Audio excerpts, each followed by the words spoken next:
Welcome back to another episode of the Cherish Each Moment podcast. My name's Jimmy Lewis, and the whole point of this podcast, if you're new, thanks for joining, first of all. Thanks for listening. The whole point of the podcast is for me to just unwind and talk about all the things that have been going on around my yard, specifically in the lawn, what I've been enjoying, what I'm struggling with, why I'm doing the things that I'm doing, and just provide a little bit more detail behind the content that I'm creating for my YouTube channel, and talk about things that are related to grass that are just more suited for a podcast environment. And I have a lot of fun doing it. I hope you have a lot of fun listening to it. There's a lot of things to talk about in the episode today. Lots going on around here today and this week, in fact. Very, very busy week. And some of it I'll talk about, and some of it you'll hear about another time. Yes, there have been some changes, and I'm excited to talk to him. It's just not the right time yet, but we'll be talking to him. We'll be talking about him, and it'll be a lot of fun.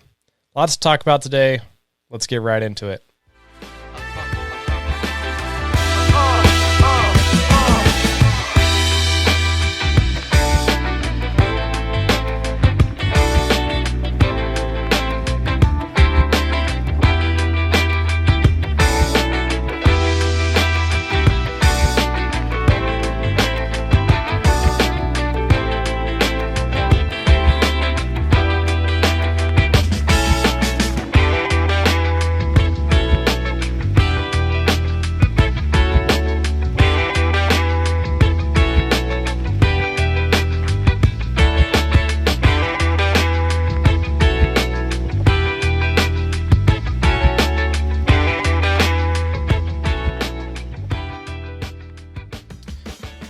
Okay, this past week, here's what happened. So I run my sprinklers twice a week during the spring and the fall. And I think I've covered that in previous episodes. I know that I've talked a lot about watering, and I'm going to be talking more about watering today. Watering is a hot topic right now in Utah, and I'm sure it's a very hot topic in other western states that are in desert climates that don't get a lot of rain. It's a very hot topic, and I do have some thoughts to add to all the thoughts that I've shared in previous episodes today. I heard something on the radio that really ticked me off this morning, but I want to talk about my sprinklers first, and we'll get into the other things later. I watered the lawn on Sunday, and I noticed, well, back that up. I did water the lawn on Sunday, but I watered the lawn the Wednesday before that, and I noticed some issues going on in the middle zone that runs across the middle area of my backyard. If you really want to know, it's zone 4. It makes no difference. But I noticed one of the sprinkler heads was not even getting out of the ground. That whole zone was struggling pretty hard. And one sprinkler head in particular, it's near the trampoline, was just really struggling. There was water coming out. It looked broken. I didn't realize it was broken until a couple days later when I really thought about what happened and recalled that one of the first mows of the year, I took the height of cut down a notch, and even just that half inch was just enough with that particular sprinkler head that I whacked it and I broke it. And I didn't realize I broke it until just this past Wednesday. And yeah, I just felt really dumb just because I knew I broke it, and it just didn't occur to me that I broke it when I broke it with the mower. So luckily I had a replacement Rainbird 5000 sprinkler head in the garage. I didn't have to make a trip to the store. But next time I'm over by Lowe's, I'll pick up a couple extra just to have in the garage, just because I like doing that. It's nice to have things on hand. When you have to make a trip to the store, it just adds to the frustration of the problem, and it's just kind of like the walk of shame, or in my case, the drive of shame to the store to get a replacement sprinkler head. But I replaced the sprinkler head, and everything seemed to be fine. Pressure across the entire zone was reestablished, and we're back in business. But there's more. The valve box, there's two valve boxes in the backyard. There's one that has four or five valves in it, and then there's a single valve box over by the patio that has the valve for zone 6, which is just the one by the gate there on the side of the patio. The one zone that has pop-up spray heads in my backyard. Anyways, the bigger valve box I've noticed has been flooding, and that just really upset me and bothered me, frustrated me. Flooded completely full. I'm not talking like a minor flood here. I'm talking major flood. And so obviously something is leaking. I still haven't figured out what it is yet. I did replace the diaphragms in all but one valve. One of the valves the one valve that I didn't have a chance to replace the diaphragm in has a screw on it that's stripped because it sits really close to the edge of the valve box. So I've got to figure out a way to get that screw off and possibly replace it. Might just have to buy a new valve and use a new valve cover to get a new screw out of that. I don't think you can buy screws for that individually. Maybe you can. There's a sprinkler supply store, a couple of them actually, within 5 minutes of my house. So maybe I can go over there and see what they think. But I like to replace the diaphragm in there just so I know that it's not a diaphragm issue. I checked all of the solenoids, all of the little O-ring gaskets on those seem to be okay. So there is a leak somewhere, and the mystery continues. So hopefully on Saturday, I'll be able to get out there and do a little more testing and spend a little more time with it and see if I can't figure it out. Might just have to live with it. I might just dig out that box and clear out as much dirt around and beneath the valves as I can and just put some gravel in there, and that might help a little bit. But yeah, those are my woes this week. Not a huge deal. The sprinklers still work. I'm not losing any water pressure. But everything is going fine. Just that valve box is flooding. And that's the only one of my valve boxes that is flooding. So kind of interesting. I'll keep you posted on that if anything changes. But it is what it is. So that's the bad news. But the good news is, the good news actually happened today. It's been about a week and a half almost since I dropped off my Greensmaster to be sharpened. And I finally got to pick it up today. It was ready. I talked to him yesterday and went and picked it up this morning. Super excited to have it back. I couldn't wait. I mowed with it tonight, and it was the best mow of the year so far. Oh, that was such a good mow. I'm very tired right now, but I am still riding the wave of that mow. Let me back up and explain what was done to the mower and go from there. So I took it in to have the reel sharpened and the bed knife sharpened, which was done. I also let them know that there was an issue with the drive belt. When I would engage the drive belt to move the mower forward, there was times, like most of the time, probably 95% of the time, the mower would hesitate. It wouldn't go unless you kind of rocked it back and forth a little bit, and then it would proceed forward and be fine. So they looked at that, and there's several belts in there, and two of them, they said, two of the drive belts were pretty shot, and they had to order replacements.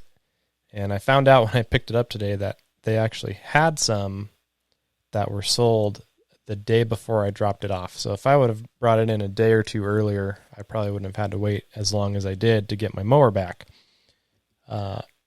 But now when I engage the drive belt to move the mower forward, it goes.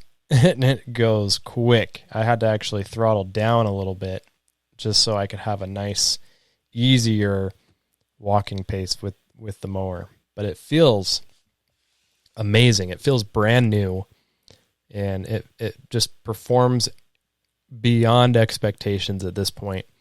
And I will say, if you do take your mower in to have the reel sharpened or the bed knife sharpened or replaced, any kind of maintenance on the reel or the bed knife, you want to make sure when you get it home to check your height of cut to make sure they set the height of cut properly, which I forgot to do tonight, but luckily when I mowed it seemed fine.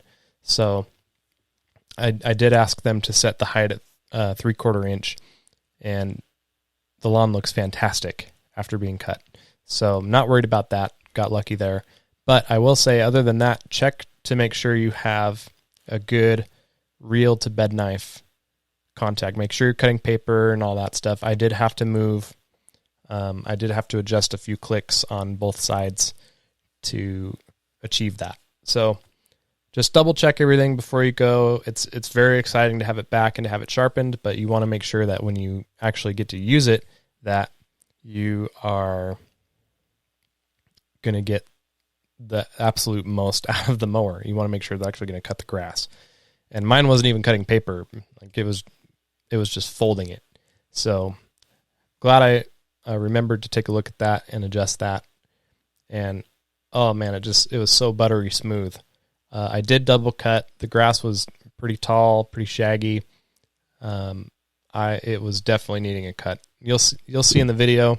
Oops. You'll see in the video. It was probably about a good 1.5 inches tall, and the first pass was pretty rough.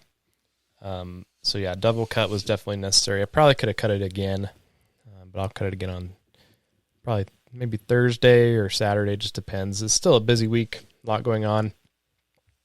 I'll definitely plan on being back out there Saturday morning and cutting it again. The lawn looks great. It's filling in really well. It's greening up wonderfully. The color, I love the color on the lawn right now. I just want all the spots I've been working on, the spots that I've been trying to repair to fill in, and I want the lawn to continue to thicken up more, and it's doing better. It's still recovering from the sand from last fall, but it's doing better. Man, a moment to be cherished for sure was tonight's mow. I absolutely had a blast mowing the lawn tonight. I did mow the backyard as well. I put in some awesome single double stripes over the weekend. That was a lot of fun. I also made sure to take a look underneath the deck of my TimeMaster, which had been very neglected. And I took a putty knife and just basically scraped off as much material as I could. Grass was really caked on there, really thick. And yeah, that was necessary. I probably need to do it a little bit more and be a little more thorough. So next time I'm under there, I'll be sure to do that. Another thing, if you own a TimeMaster, whenever you're doing maintenance, whenever you change the oil, is a good time to remember to do this, or whenever you sharpen the blades. Pull off the black plastic cover on top of the deck. I think it's held down by 4, maybe 5 bolts, and pull that off. That is what covers the belts that drive the blades. And over time, you'll get some grass that builds up under there, and it accumulates faster than you think. So anytime you're sharpening the blades or changing the oil, at least once or twice during the growing season when you're mowing, you want to get under there and just clean it out. So need to do that too. I had just found underneath the deck that it had gotten really, really bad, and took care of that. So Mowed the backyard on Saturday, mowed it again tonight. The grass is growing in full force. It has to be cut. The backyard has to be cut at least twice a week now. The front yard will probably be getting into 3 times a week here pretty soon. Probably can start putting a growth regulator on it and going from there. So exciting times, and we're about due for another fertilizer application. I'll talk about that in the last segment and try and hold off on my thoughts there and what's up and coming for that. And yeah, that's pretty much everything going on right now. Trying to think of anything else that I did.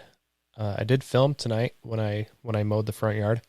I was kind of hoping to film my experience getting the mower serviced, but I had forgot to bring the camera when I dropped it off, and didn't want to be awkward or a pain in the butt with the guys there. That was my first time dropping it off. I just wanted to kind of get to know everybody there that I met. Really nice people there. They were really, really helpful, and they were happy to take my money when I picked it up today. And the cool part was, and I wanted to film this today, and I was planning on filming it today when I picked it up, but when I dropped it off, they took my mower off of the truck, out of my truck with a forklift, and I thought that was kind of cool. The forklift ran out of gas today, and they weren't able to load it in my truck with a forklift, so I had to help the guy lift it into my truck. So that was fun. But I'm really hoping to film the forklift today, but just not my luck. Maybe next time, and maybe next time I can plan ahead a little better and see if they'd be willing to allow me behind the scenes what the whole experience is when it comes to servicing a real mower. I think that'd be kind of fun. I'm sure there's probably some videos on YouTube somewhere with that. I know there's a lot of backlapping videos. I'd like to do a video more on the professional service side and get a little behind the scenes footage. I think it'd be pretty cool. I've seen a machine that grinds down the reel, sharpens the reel before. Looks pretty neat. I'd like to learn more about it and get some more details. But yep, that is the ongoings of what's happening here, and there's still more to come. I feel so busy. I might need to actually tone things down here a little bit because I can't keep up. So having a lot of fun though. I think that's the most important thing, is that I'm having fun. And if it's not fun, it's not worth doing. But that is going to go ahead and wrap up the first segment here for this episode. And I've got a couple of things coming up in the next segment that I'm super excited to talk about. A lot of it having to do with water here in Utah. So hang tight. We'll be right back.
Okay, let's talk about some grass things.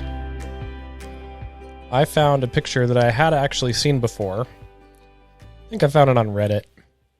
If you're not on Reddit, it's probably a good thing. It's a great way to waste time. There's a lot of things on the Reddit. Typically Reddit, I think they call the site the front page of the internet. Typically I see things on Reddit that I will find on Facebook 2 or 3 days later, or Twitter 2 or 3 days later. People share it. It makes its way around the internet, if that makes sense. But I always see it on Reddit first for the most part, which is kind of funny. But anyways, I found a picture of what grass looks like under a microscope. And if you haven't seen this, I'll check out the YouTube channel for this podcast. Make sure you're subscribed there. And you can get a little more visual on things that I talk about. Sometimes I'll have some video clips. I'll usually share some extra videos from things that didn't make it into a video, or longer clips of shots that I took for a video that, you know, I just really took out a lot of it for the edit, and then I'll put the rest of it on here. Different things like that. But right now, I'll show you a picture of what grass looks like under a microscope, and I think it looks pretty cool. There's actually a few yellow smiley faces, very, very clear. I hope this is accurate. If it's not, then I'm going to feel really silly. I probably should have double-checked this. But yeah, that's what grass looks like under a microscope. I think it's super awesome. Grass is happy, and grass makes me happy. So that's awesome. I decided to share that. I think it's pretty cool. Grass also gives me allergies. You can probably hear that in my voice tonight. And I'm trying not to sniff too much. And if I do, I'm going to mute it before I do. You'll probably see that on the YouTube channel as well. Allergy season is in full swing, and it always gets me really good. And it's getting me right now. But anyways, on to the meat of the things I want to talk about tonight. And that is water. Again. Water again. And it probably won't be the last time either. But yeah. Kind of frustrated today. I was listening to the radio on the way to go pick up my mower. And it was the morning show on one of the local radio stations. News radio station. They have a guy and a lady that host the show. It's kind of like the morning news. And they're super dramatic. And I think that they're trying to just be relatable to people. But it's a little overkill for my taste. I typically don't listen to them unless I'm actually going somewhere. I work from home, and so if I'm going somewhere in the morning, I'll listen to them on the radio.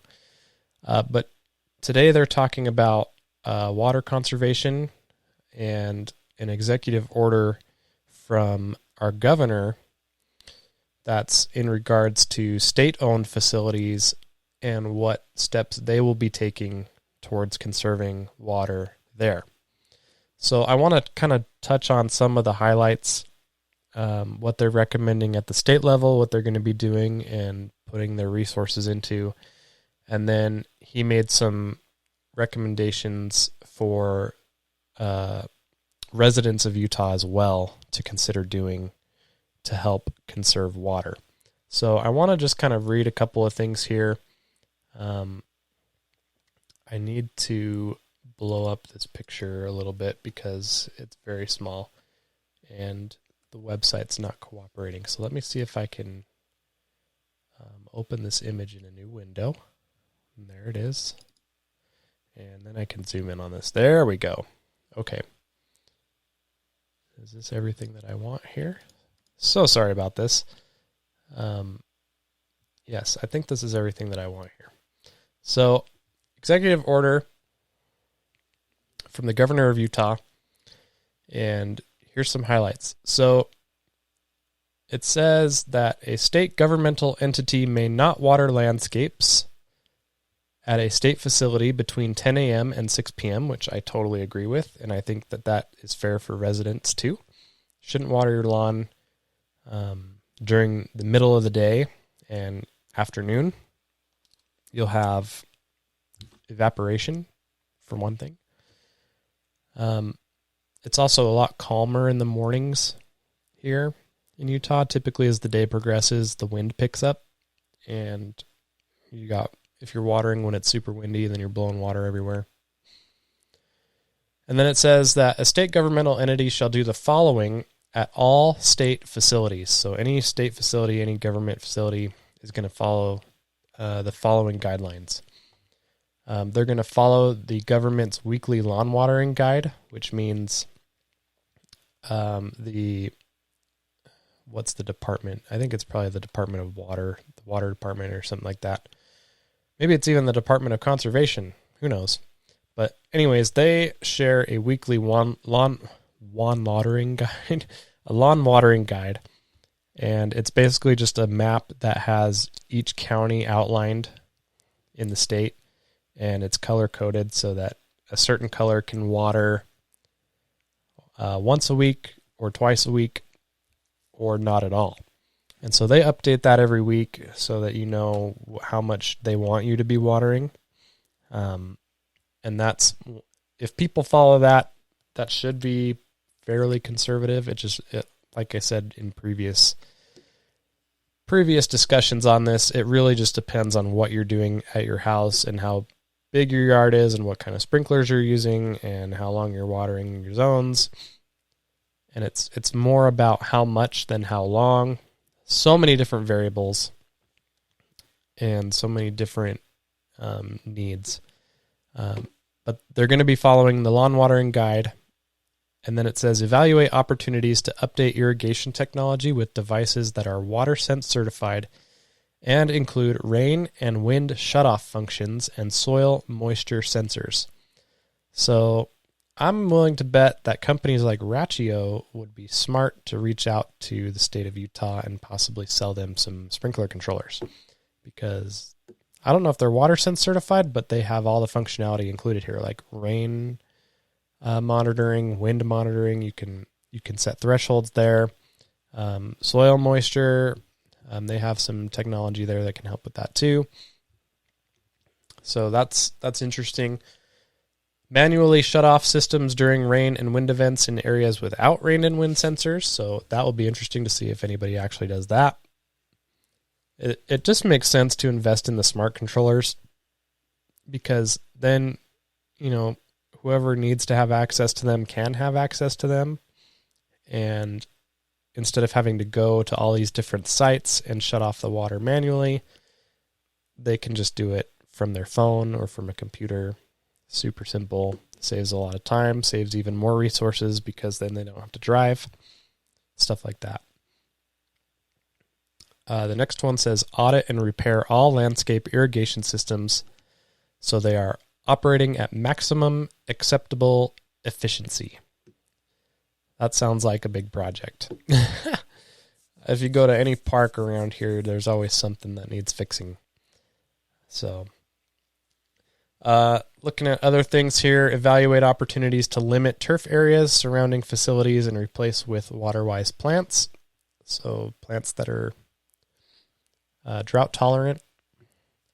Evaluate opportunities to replace inefficient plumbing fixtures with low-flow certified fixtures. Evaluate opportunities to update facility management technology to include metering for water-consuming processes related to irrigation, domestic and mechanical systems. Implement leak detection and repair programs.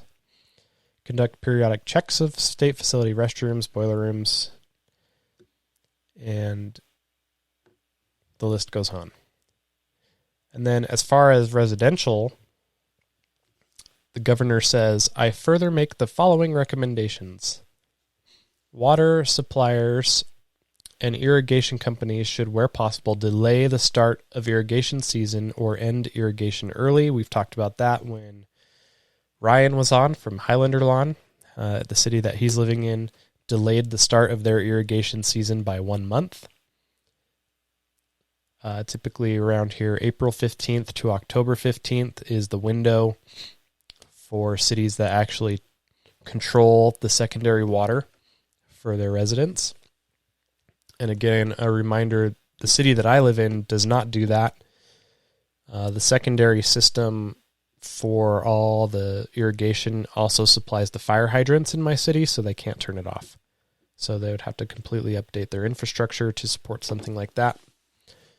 It says, encourage efficient landscape watering and contact the Division of Water Resources for assistance with developing a drought response plan.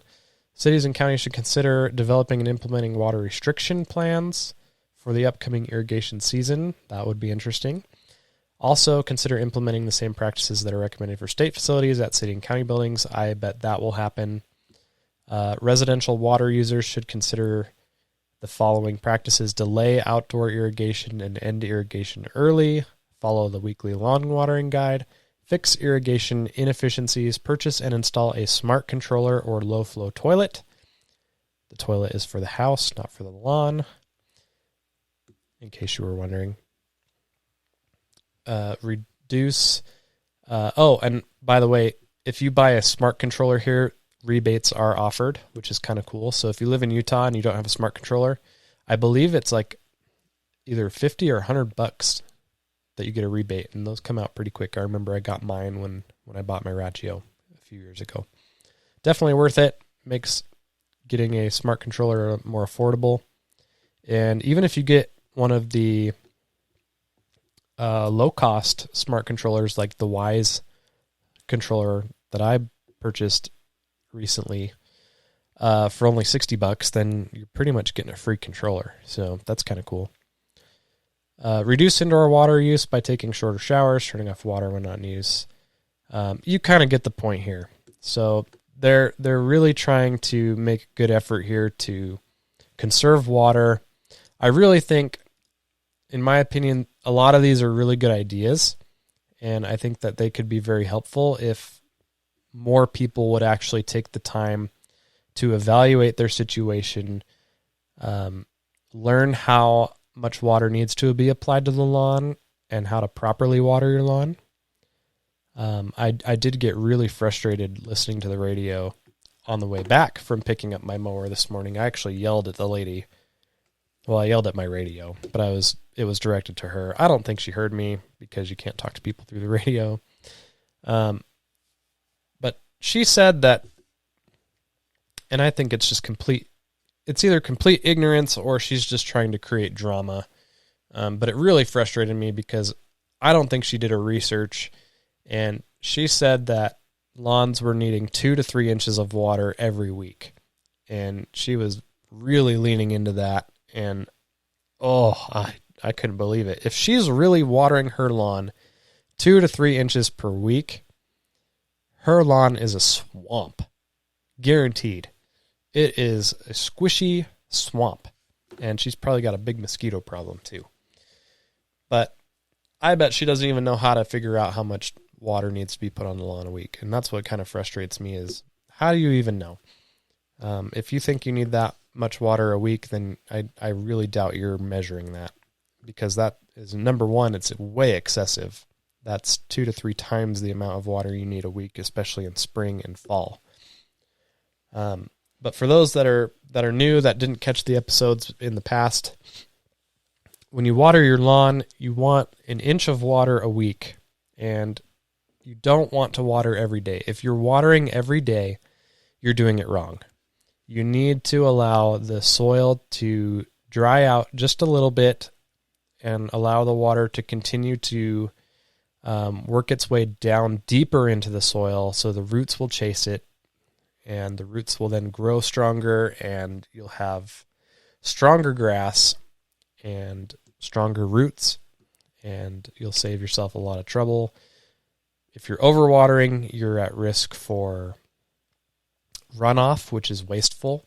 You're at risk for fungus and disease, and it's things you don't want to have to worry about. So to find out if you're getting enough water, the best thing that you can do is to get a couple of empty chicken cans, a couple of empty tuna cans, and place them throughout your yard, or you can do a zone at a time. It's totally up to you.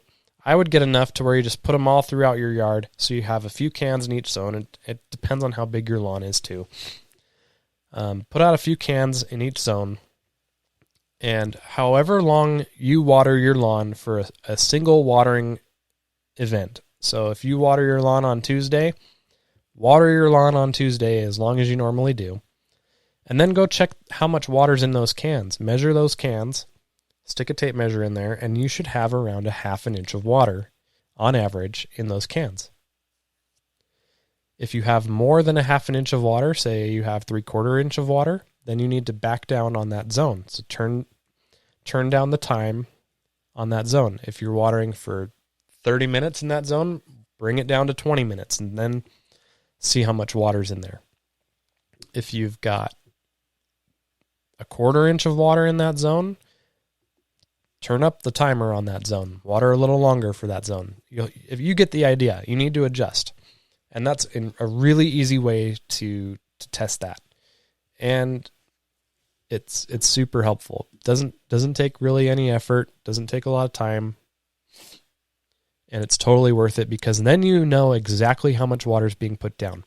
So once you get that dialed in, once you get all those times for each zone dialed in for a single watering cycle, you want to run that whole watering cycle twice a week. So run it on Tuesday like you normally do, and then give yourself a few days for the soil to dry out, and then run it again on, say, Saturday or Sunday. Wednesday, Sunday, Tuesday, Saturday, Monday, Friday, you pick. Just allow enough time for the soil to dry out a bit. And then in the summertime, you can consider, see how your grass is doing, see how it's handling the summer heat.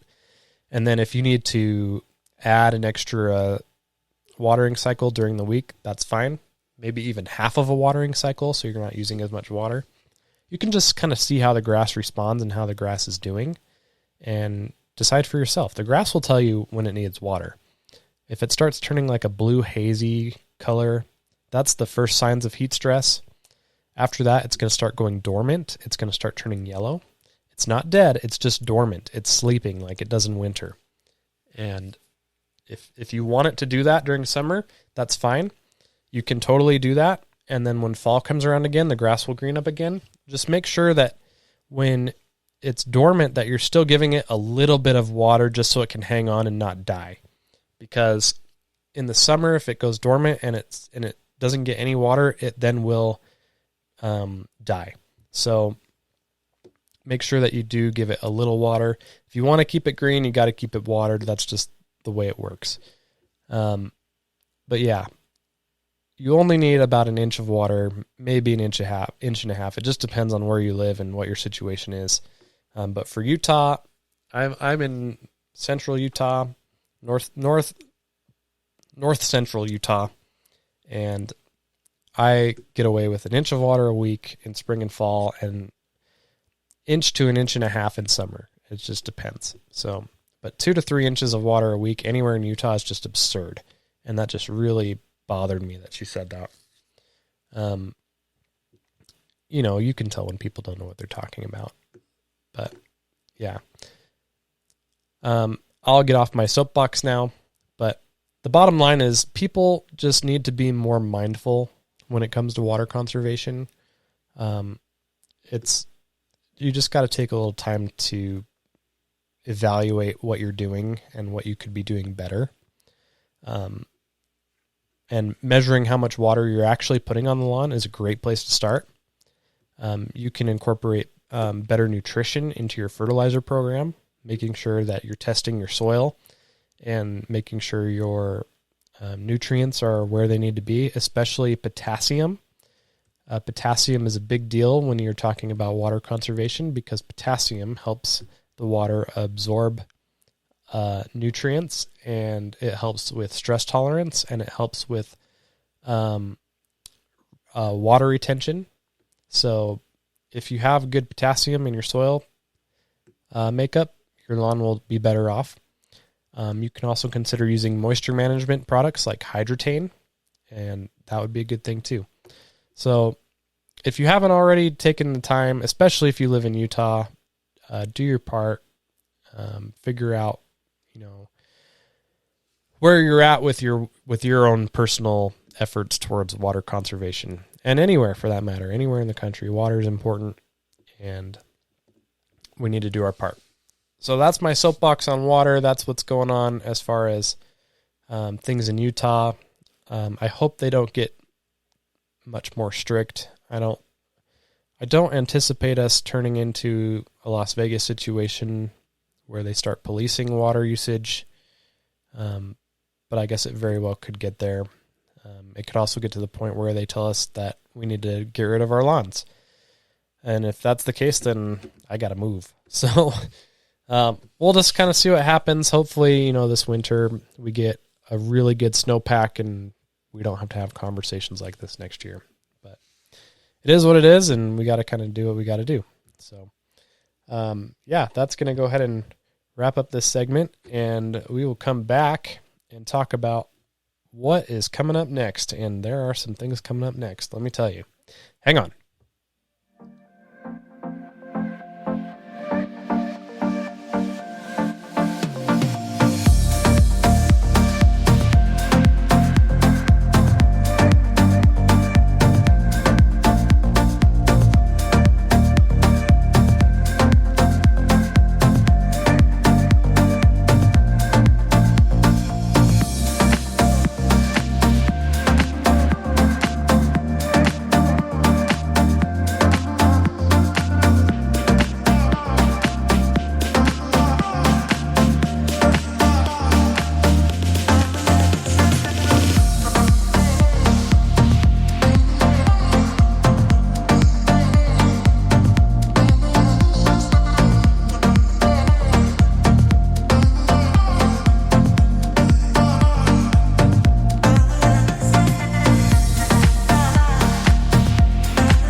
All right.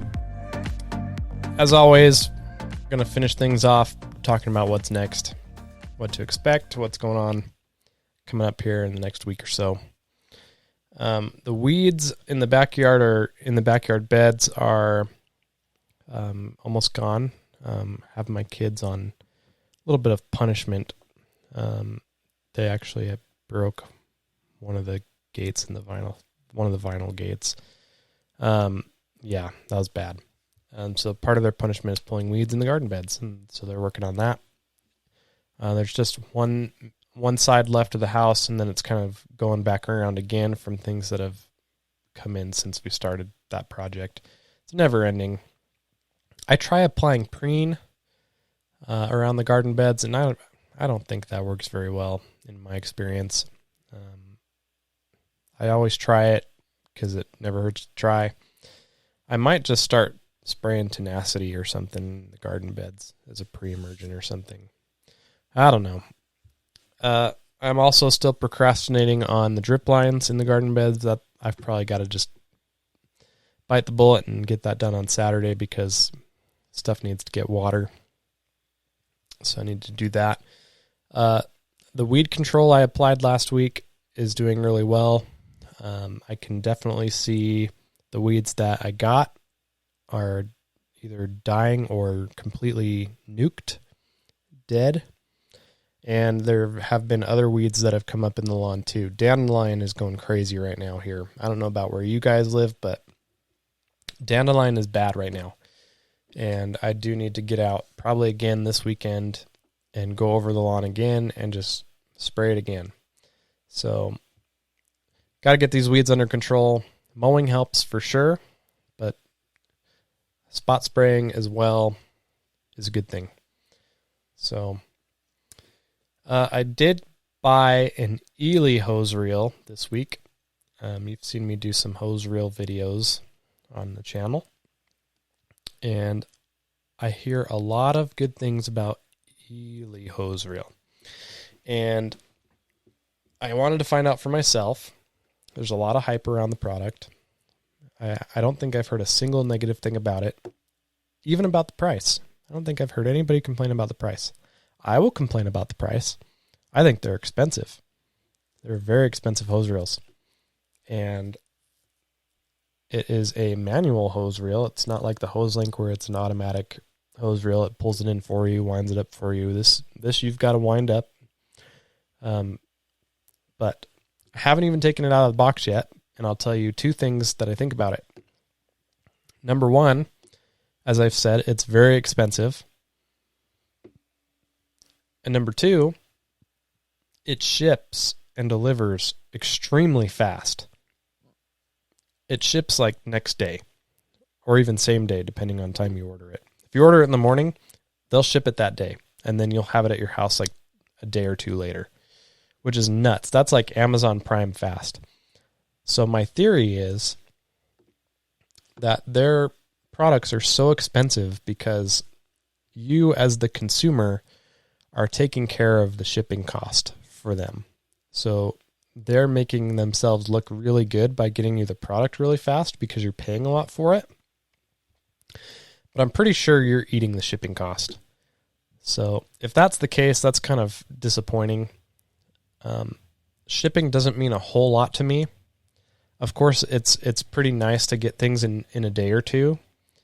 But I don't mind waiting 5 to 7 days even if it means I can get the product a little bit cheaper.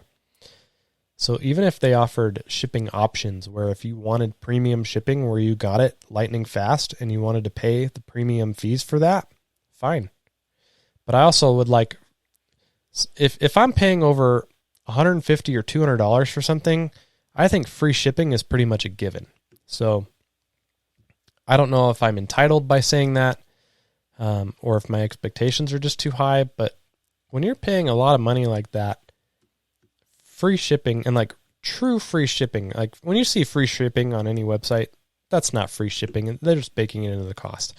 And I'll admit I'm guilty of that. If you buy anything on my website, it's free shipping. And I will admit, you're paying for the shipping. The shipping is baked into that cost. And it only costs like $4 or $5 to ship. But I'm just telling you. But if you're shipping in 2 days, something that big and heavy, you're paying a nice, pretty penny for that.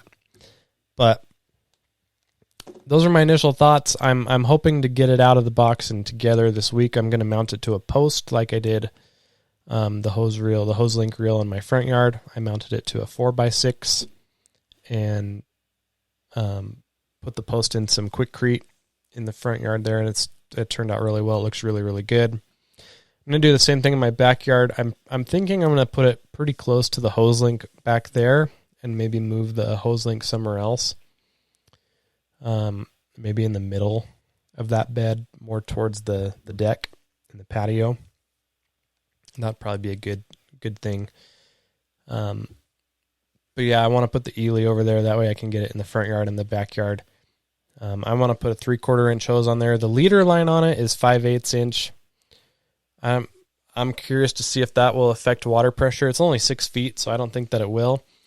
But I do like the pressure that comes through a 3/4 inch hose, and it's more like a fire hose experience. And yeah, so if I'm ever spot watering, I like to spot water pretty quick. So if I can put out more water with a 3/4 inch hose than I can at 5/8, then I'm going to use the 3/4 inch hose for spot watering, just so I can get more water down faster and be done faster. But I do enjoy spot watering and hand watering the lawn sometimes, especially the front lawn. I like to do that in the early evening as the sun's going down. It just looks really cool. The water coming out of the hose looks like a big sprinkler. It's just a little therapeutic, pretty relaxing thing to do. And it's a better experience with the 3/4 inch hose.